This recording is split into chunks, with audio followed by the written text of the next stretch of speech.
Students, today I will start chapter heat. Okay, this is class 7, chapter 4, heat. So what is heat? When a hot object and a cold object come in contact with each other, a type of energy flows from the hot object to the colder one. This energy is called heat energy. जब कोई भी hot objects and cold objects दोनों एक दूसरे के contact में आते हैं तो एक टाइप की एनर्जी फ्लो होती है और उस एनर्जी को मीन्स वो एनर्जी हॉटर ऑब्जेक्ट से कोल्डर ऑब्जेक्ट की ओर वो फ्लो करती है and this energy is called heat energy. और इसी एनर्जी को हम बोलते हैं कि ये हमारी कौन सी एनर्जी है? हीट एनर्जी है।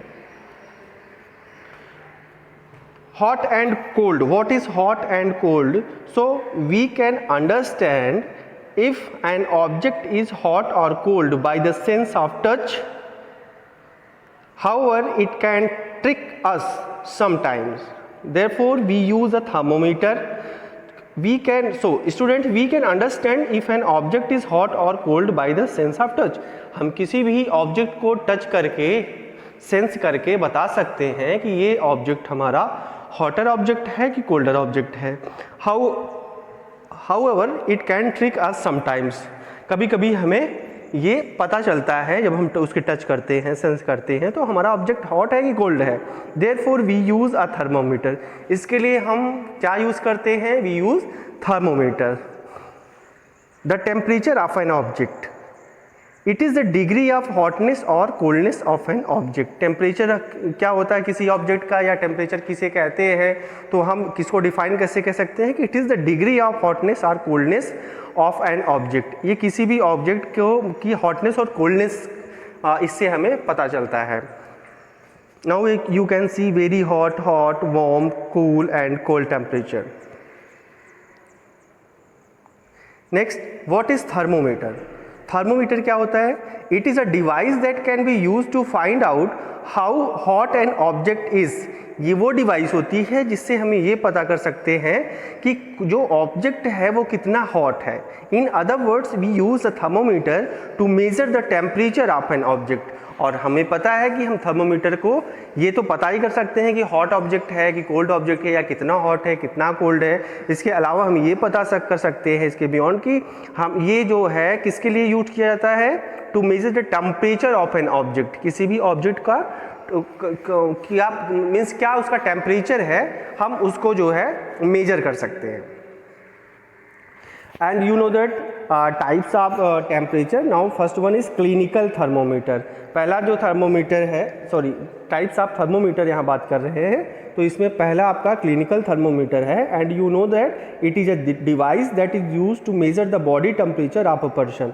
ये वो डिवाइस होती है जिससे हम किसी भी ह्यूमन बॉडी की का क्या टेम्परेचर है उसको हम फाइंड आउट कर सकते हैं। It is made up of glass tube of uniform thickness. ये जैसा कि आप यहाँ पे देख रहे हैं ग्लास ट्यूब का बना हुआ होता है। And the glass tube contains a bulb at one end which is filled with mercury. और इस ग्लास में आप देख रहे हैं कि जो ग्लास एंड है, ट्यूब है, वो उसकी एक एंड में क्या भरा हुआ होता है? मर्करी भरा हुआ होता है। आपने अभी कभी देखा हो थर्मोमीटर, तो उसमें एक एंड पे क्या भरा हुआ होता है? मर्करी फील्ड होती है। And the mercury level in the thermometer rise up in the thread-like portion of an thermometer, which therefore indicates the temperature of the body. ये जो mercury like structure है या mercury जो field है, इससे एक thread like structure arise होगा, जैसा कि इस डायग्राम में आप देख सकते हैं 37 के जस्ट ऊपर, मीन्स कि इसके नेक से लेकर के 39 तक एक डार्क लाइन गई है। ये डार्क लाइन शो करती है कि टेम्परेचर कितना है, तो ये मरकरी से ही अराइज हुई है और ये इंडिकेट करती है किसी भी पर्सन की टेम्परेचर क्या है, उसकी बॉडी का टेम्परेचर क्या है। Okay, now next, clinical thermometer. The level of the mercury can be measured by reading the scale given on the thermometer. जो इसका लेवल है मरकरी का उसको मेजर कर सकते हैं। कैसे मेजर कर सकते हैं? क्योंकि आप देख रहे हैं यहाँ पे कि जो आपकी ये थर्मोमीटर है उस पर कई सारी रीडिंग्स दी गई हैं, तो ये हम इससे पता कर सकते हैं कि क्या उसका टेम्परेचर कितना है, बॉडी का टेम्परेचर कितना है उस बॉडी का जिसको हम मेज़र कर रहे हैं। Now scale the thermometer records the temperature in degree Celsius, generally 35 degree centigrade to 42 degree centigrade, which is the range of human body temperature. जो क्लिनिकल थर्मोमीटर होता है उसका रेंज होता है 35 degree centigrade to 42 degree centigrade या Celsius भी कह सकते हैं, जो कि एक नॉर्मल ह्यूमन बॉडी का टेम्परेचर होता है। तो क्लिनिकल थर्मोमीटर इसीलिए यूज़ किया जाता है ह्यूमन बीइंग की का टेम्परेचर मेजर करने के लिए। On an average the temperature of the human body is around 37 degree centigrade. जो ह्यूमन बॉडी का नॉर्मल टेम्परेचर होता है वो लगभग 37 डिग्री सेंटीग्रेड होता है। तो ये जो थर्मोमीटर है वो इसी स्केल पे बनाई गई है या इसीलिए बनाई गई है कि 35 टू 42 डिग्री के बीच में ही ये टेम्परेचर को मेजर कर सकती है। Now how to use the clinical thermometer, पहले कैसे उसका यूज़ करना है। So student first of all wash the thermometer with an antiseptic solution. जब आप किसी बॉडी को मेज़र करने जा रहे हैं, उसका टेम्परेचर मेज़र करने जा रहे हैं, तो सबसे पहले आपको उसको वॉश करना है किसी एंटीसेप्टिक सोल्यूशन से। उसके बाद क्या करना है, before taking the temperature the thermometer is given a few jerk to bring down the level of mercury below 35 degree centigrade. कभी कभी टेम्परेचर ज़्यादा होता है मर्करी जो यूज़ आप कर रहे हैं, तो उसको वॉश करने के बाद थोड़ा सा जर्क देंगे, थोड़ा सा उसको झटकेंगे। इससे क्या होता है कि जब आप थोड़ा सा जर्क देंगे तो जो मान लीजिए कि अगर उसमें एलिवेटेड लेवल है मर्करी का तो वो जस्ट नीचे आ जाता है, इससे नॉर्मल आ जाएगा, तो वहाँ से आप रीडिंग स्टार्ट कर सकते हैं। Now then the thermometer is placed beneath the tongue for about a minute. फिर क्या करना है कि आपको टंग के नीचे उसको रखना है कुछ देर के लिए। Then you can take it out and observe the temperature reading on the thermometer. अब उसको क्या करना है, टंग से बाहर निकालना है, माउथ से बाहर करना है। अब आप उस पर देख सकते हैं कि उस बॉडी का जो आप मेजर करें जिसकी बॉडी, उसका टेम्परेचर कितना है, वो आप थर्मोमीटर में वो डार्क लाइन शो हो जाएगी। While using a clinical thermometer, the following precautions should be taken। क्या क्या करना चाहिए, क्या प्रिकॉशन लेने चाहिए जब भी आप क्लिनिकल थर्मोमीटर का यूज़ कर रहे हैं। तो student first of all the thermometer should be washed before and after use preferably with an antiseptic solution. पहले और बाद में, बॉडी टेम्परेचर मेजर करने के पहले और बाद में करने के बाद, बॉडी टेम्परेचर मेजर करने के बाद आपको एंटीसेप्टिक सॉल्यूशंस उसको वॉश करना है।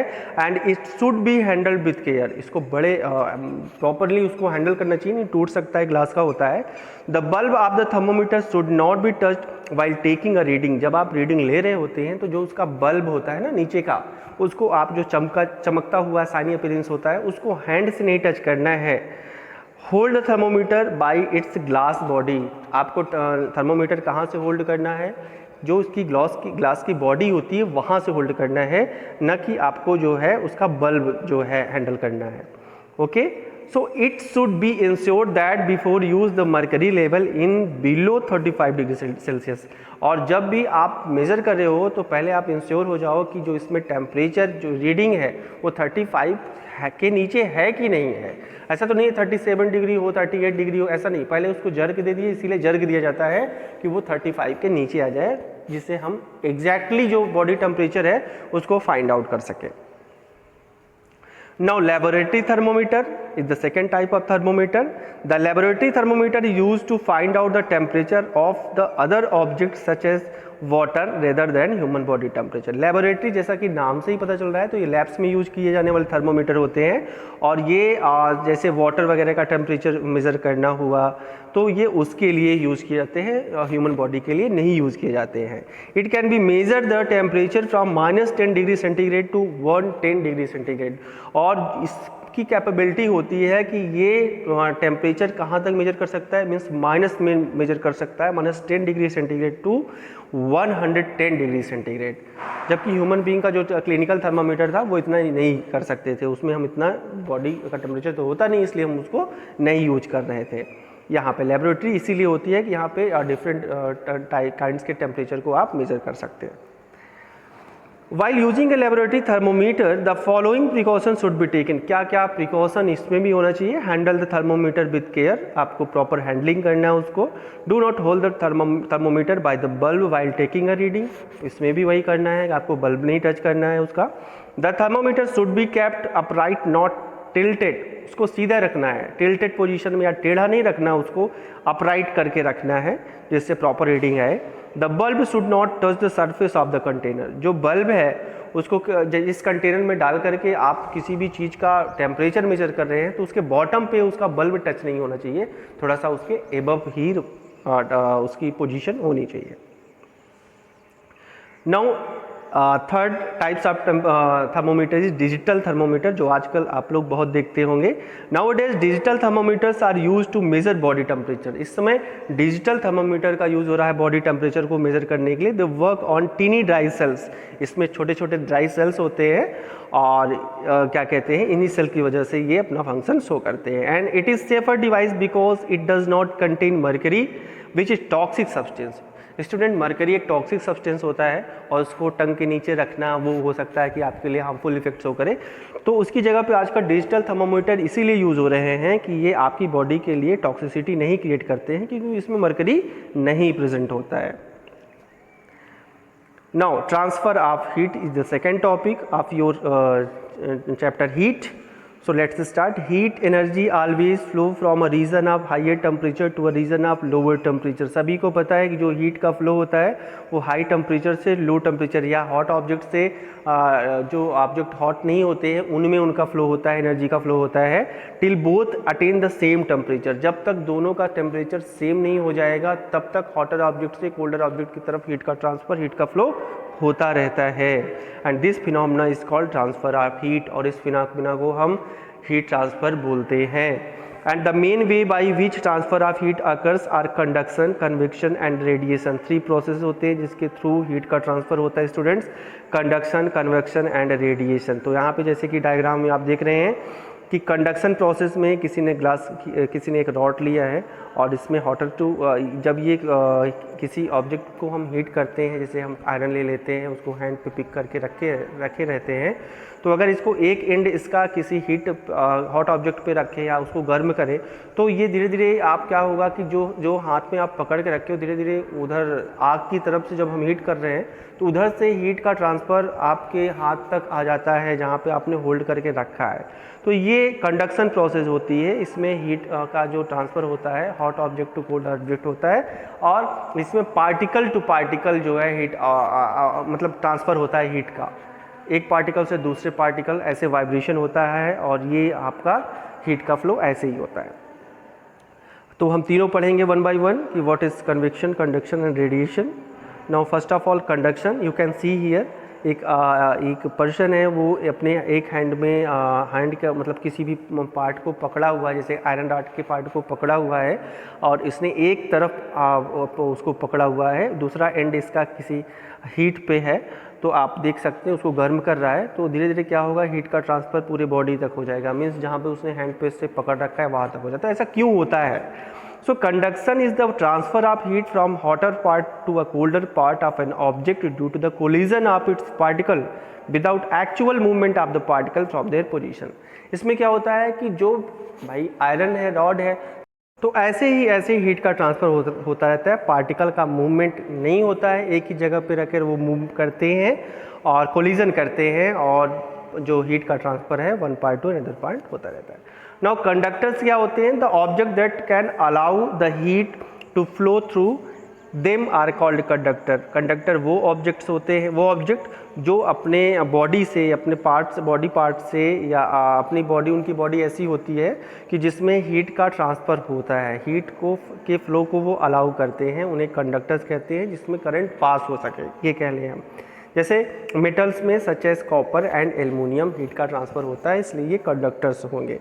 नाउ इंसुलेटर क्या होते हैं? The object that do not allow the flow of heat from them are called insulator. Insulator वो होते हैं जिनमें हीट का फ्लो नहीं होता है, जैसे वुड एंड प्लास्टिक्स।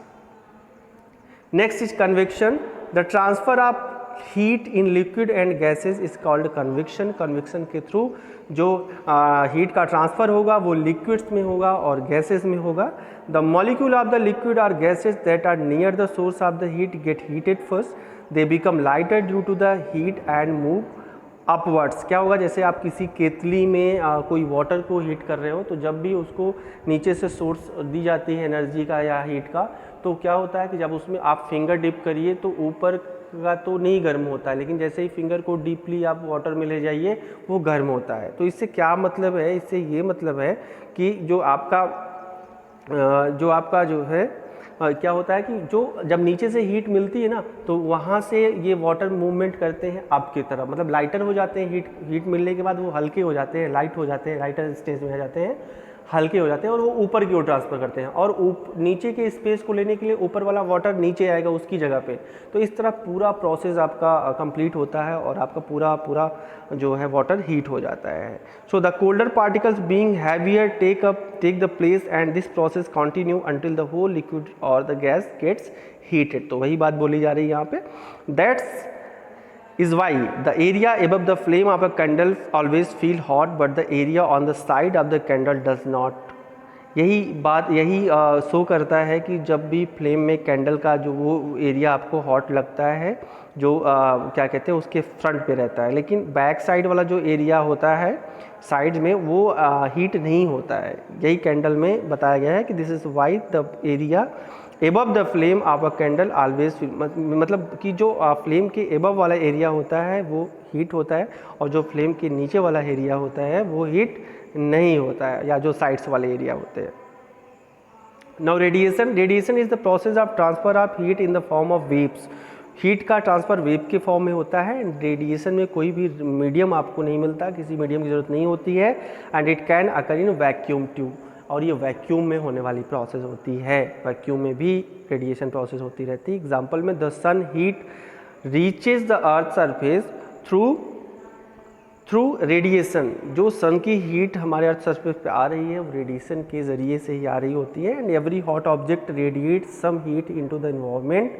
हर एक हॉट ऑब्जेक्ट अपने बॉडी से रेडिएट करता है हीट को इन्वायरमेंट में। Hence many times an object gets heated just by being near to a hot object. इसीलिए क्या होता है, कभी कभी किसी हॉट ऑब्जेक्ट के पास में कोई चीज़ रख दो तब वो भी गर्म हो जाता है। क्यों गर्म हो जाता है? क्योंकि जो हॉट ऑब्जेक्ट होते हैं उससे एनर्जी रिलीज होती है, उससे हीट ट्रांसफ़र होती है। Now sea breeze you can see here the wind blowing from the sea towards the land. यहाँ पे एरो दिया गया है, एरो से समझ रहे हैं कि सी से जो है विंड लैंड की ओर जा रही है और इसी को हम सी ब्रिज बोलते हैं। During the day time the land in the coastal area gets heated due to the sun radiation. क्या होता है कि डे टाइम में जो कोस्टल एरियाज होते हैं ज़्यादा हीट हो जाते हैं due to the sun radiation, and the sea also gets heated. इससे क्या होता है कि सी भी गर्म हो जाती है, आपका सी भी हीट हो जाता है। However it takes more time to get heated up than the land. Sea breeze you can see hence the air above the land gets heated faster than the air above the sea. इसीलिए क्या होता है कि जो air होती है above the land gets heated faster, वो जल्दी गर्म हो जाती है in comparison to air above the sea. And the hot air from the land rises above as it lighter, ये हल्की हो जाती है और इसलिए वो ऊपर की ओर उठती है। एंड द कूलर एयर या कूल एयर हम कह लें कि from the sea being heavier takes it place, उसका जगह लेने के लिए ये कूलर एयर नीचे आती है। This result in the sea breeze, यही आपका पूरा सी ब्रिज होता है। लैंड ब्रिज इसका जस्ट अपोजिट होता है, means the wind blowing from the land toward the sea is called the land breeze. Land breeze में क्या होता है, विंड जो ब्लो कर रही है लैंड से सी की ओर कर रही है, एंड इसी को लैंड ब्रिज बोला जाता है। During the night time the land in the coastal area get cool down faster than the sea. The air above the sea is hotter than the air above the land. Therefore, the air above the sea rises and the air from the land being cool flows toward the sea. This result in the land breeze. Now clothes in winter and summers, आप समझते हो, आप सभी जानते हो कि हमें गर्मियों में किस तरह के कपड़े पहनने चाहिए और सर्दियों में किस तरह के कपड़े पहनने चाहिए। Woollen clothes are obtained from the animal fibre. Woollen clothes are generally dark in colour and are worn in winter season as they protect us from the cold and environment. Cotton cloths are obtained from the plant fibers. The cotton cloths are generally light in color and are worn in summer season so that we can feel cool. इसीलिए वो cotton clothes हमें plant से मिलते हैं and cotton के जो clothes होते हैं वो लाइट होते हैं, लाइट कलर के होते हैं, एंड इसीलिए हम उनको क्या कहते हैं, गर्मियों में पहनते हैं, क्योंकि वो हीट को क्या करते हैं, हीट को क्या करेंगे, हीट को एब्जॉर्ब करते हैं।